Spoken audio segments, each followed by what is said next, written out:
Hello दोस्तों, स्वागत है आपका हमारे इस नए वीडियो में। दोस्तों 2025 के बजट में क्या हुआ है महंगा और क्या हुआ है सस्ता, और इस बजट से आम नागरिकों के जीवन में क्या प्रभाव पड़ने वाले हैं, इन सभी के बारे में आगे हम जानेंगे। तो आप वीडियो में लास्ट तक बने रहें। दोस्तों बजट 2025 में क्या हुआ है सस्ता, तो सरकार ने इस बार मेक इन इंडिया को बढ़ावा देने के लिए कस्टम ड्यूटी में कटौती की है, जिससे वस्तुओं के दाम कम होंगे। तो अगर आप कस्टम ड्यूटी नहीं जानते तो कस्टम ड्यूटी वो होती है जो विदेशी माल की आवाजाही पर टैक्स लगता है, उसे कस्टम ड्यूटी कहते हैं, जिसमें सरकार ने कुछ कटौतियां की हैं। दोस्तों इसके अलावा मोबाइल फ़ोन और इलेक्ट्रॉनिक्स आइटम हुए हैं सस्ते।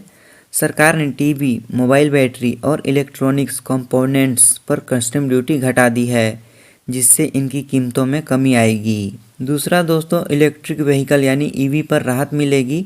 इलेक्ट्रिक कार, बाइक्स और स्कूटर को सस्ता करने के लिए 35 से ज़्यादा वस्तुओं पर टैक्स में छूट दी गई है। इससे ईवी इंडस्ट्री को बढ़ावा मिलेगा। तीसरा दोस्तों, दवाओं पर टैक्स में छूट। सरकार ने लाइफ सेविंग ड्रग्स यानी दवाई पर कस्टम ड्यूटी कम कर दी है, जिससे कैंसर और सीरियस डिसीज यानी बीमारी से जुड़ी दवाएं अब सस्ती मिलेगी। इसके तहत 36 लाइफ सेविंग ड्रग्स और 56 सीरियस बीमारी का दवाइयों पर छूट मिलेगी, और साथ ही कैंसर की दवाई में भी कुछ कटौती की गई है। चौथा दोस्तों, लेदर प्रोडक्ट्स पर टैक्स में राहत। ब्लू लेदर यानी वेट ब्लू लेदर पर कस्टम ड्यूटी हटा दी गई है, जिससे लेदर इंडस्ट्री को सीधा फायदा मिलेगा। इसके साथ ही दोस्तों फूड प्रोडक्ट पर भी राहत मिलेगी। सरकार ने फ्रोजन फिश पेस्ट यानी सुरमी पर कस्टम ड्यूटी 30% से घटाकर 5% कर दी है, जिससे इनकी कीमतों में कमी होगी, जिससे खाने पीने वाले वस्तुओं के दाम कम होंगे। दोस्तों अब बात करते हैं बजट 2025 में क्या हुआ है महंगा। तो बजट में कुछ वस्तुओं की कीमतें बढ़ने की संभावना है, क्योंकि सरकार ने कुछ चीज़ों पर इंपोर्ट ड्यूटी बढ़ा दी है। विदेशी माल पर अब टैक्स को कुछ हद तक बढ़ाया गया है। इसके तहत दोस्तों इनकम टैक्स स्लैब में बड़ा बदलाव किया गया है, जिससे मिडिल क्लास को राहत मिल सकती है।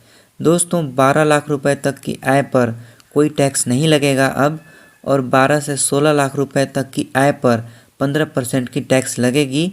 इसके साथ ही 16 से 20 लाख रुपए तक की आय पर 20% टैक्स लगेगा, और 24 से 30 लाख रुपए की आय पर 30% की टैक्स लगेगी। ये बजट 2025 में है। इसके साथ ही दोस्तों गोल्ड और सिल्वर की कीमतों पर असर नहीं है। सरकार ने गोल्ड और सिल्वर पर कोई इंपोर्ट ड्यूटी नहीं लगाई है।